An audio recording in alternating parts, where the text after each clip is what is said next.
बढ़िया समय पे आओगे ना क्योंकि सुतल टिप नहीं गई का नहीं कल चलो तो तरछा पारा की परसा पा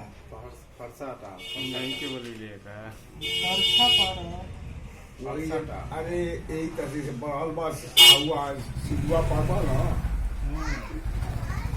यही तरह से आओ बेलखेड़ा रोड में पड़ेगा वही ना हमार ससुराल बा एकदम रेलवे कार्यक्रम में गेला बा चल जा घूम ले आओ रोज चलो जा कल चलो थन गया चलो तो फिर